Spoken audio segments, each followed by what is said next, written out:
So in logarithms, what we need to remember is that we are primarily going to be dealing with logarithms at the base of 10. So what is the number that we need to raise to the power of 10 in order to get the number that's of interest to us? So if you were taking a logarithm of 10, then 10 to the power of 1 is 10. So the logarithm of 10 to the base 10 is 1. And in dB, all we do is multiply it by 20. So if we had a larger number like 100, then that's 10 to the power of 2. Because of the decimal system, mainly the part that we get here is the number of digits we have. This should have been 1000.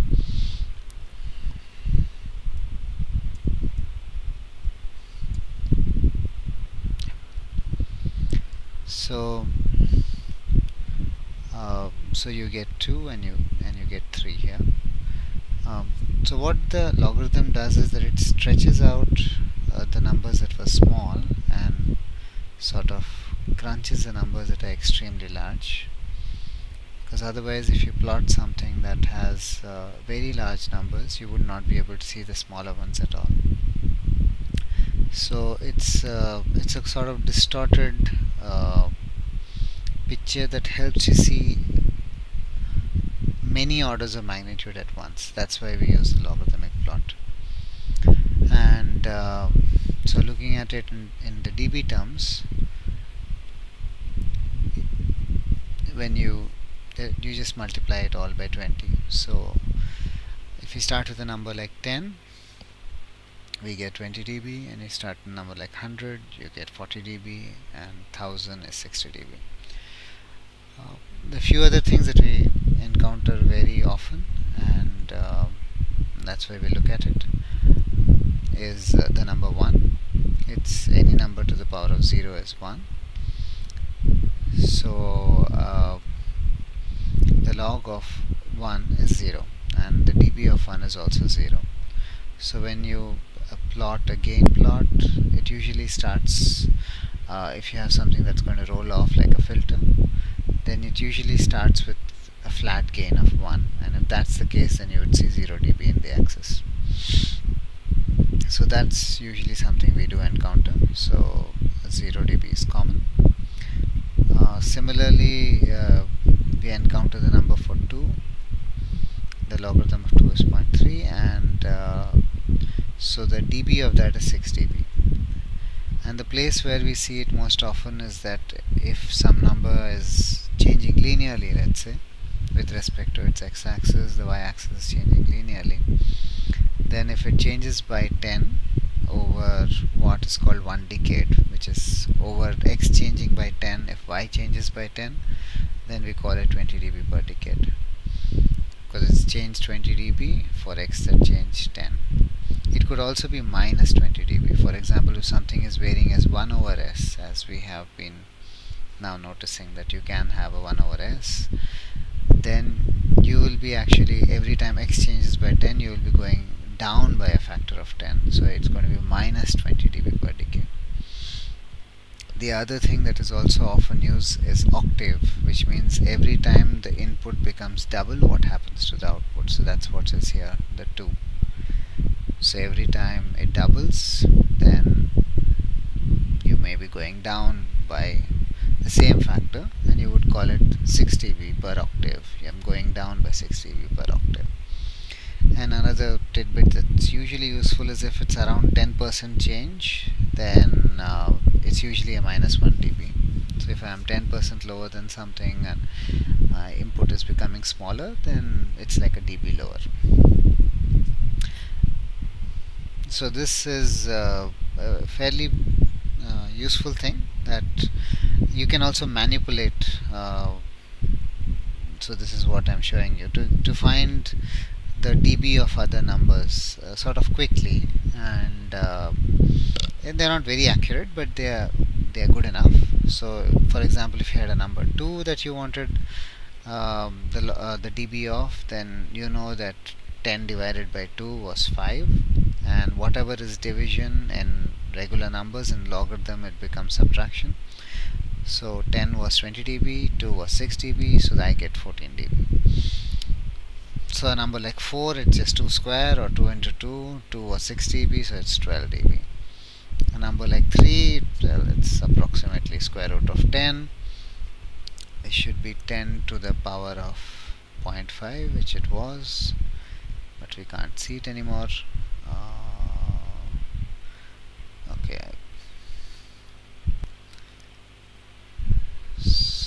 So here's 10 to the power of 0.5. So since this is to the power, here it becomes it's divided by 2 or multiplied by 0.5, and that gives me 10 dB. So this 2 being 6 dB, 3 being 10 dB, and 10 being 20 dB, we can use those to manipulate quite a few things. And like 25, you can think of it as 100 by 4. So 100 was 40 dB, 4 is 2 square, so it's 12 dB, so I get 28 dB. And since we did 5 earlier, you could also have used, okay, 5 is 14 dB, so 5 square is 28 dB. So it depends on what you remember, and the few things that are very useful to remember are definitely that 2 is 6 dB, 3 is 10 dB, and 10 is 20 dB. So with these you just manipulate around, and you can get a ballpark number very quickly, and I think that is very useful. Okay, I'd like to also talk about the logarithmic axis on the x-axis. And so if I take some frequency, let's say 1 to 100, and I get some y, it doesn't matter what it is, and I say semi log x, so it'll plot in the log axis, the x-axis, and I turn on the grids. So I say minor grid, so I can see the smaller lines that are there in it. And the picture that I get looks something like this, and let's see if we can understand this now. So what I'm not really interested in the y-axis. What I'm interested in is in the x-axis, which is here. And why it looks sort of weird. So let's see if we can use the dB to make sense of it. So this anyway means this is 1 Hertz. So this is 1 Hertz. This is 2 Hertz. This is 3 Hertz. This is 4 Hertz. And as you keep going, it gets backed up. So 5 Hertz, 6 Hertz, 7, 8, 9, and here's our 10. Okay. So let's see if we can make sense out of this using the dB convention that we just looked at. So we know if this was, the whole thing was 20 dB, so from here to here, if I had the dB plot is sort of linear with log, right? It's 20 into log of something. So if I had the whole thing as 20, then 6 out of that was taken up just by 2.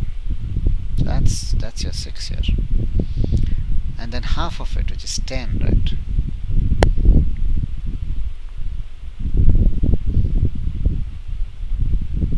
If you were thinking in terms of dB, right? Which is, well, not fair, but since we just did it and we have the numbers fresh in our head, I think this is useful.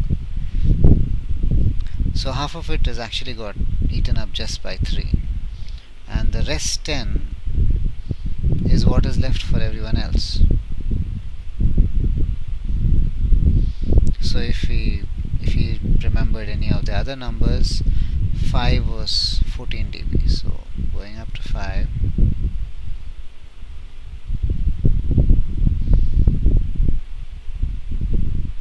would have been equivalent of 14 dB. And it's basically, yeah, so 20 should have been actually somewhere there, corresponding to this line. It's not there because the major axis is not getting plotted, only the minor axis is getting plotted. Okay, so I hope this curve makes a little more sense, that the very next, from 10 to go to 20 is actually a big jump in log, and 30 you've almost gone halfway through to get to 100, and then the rest of it then looks cramped. So that's one way to look at it, which, since we just done dB, I thought this gives a more real simple picture of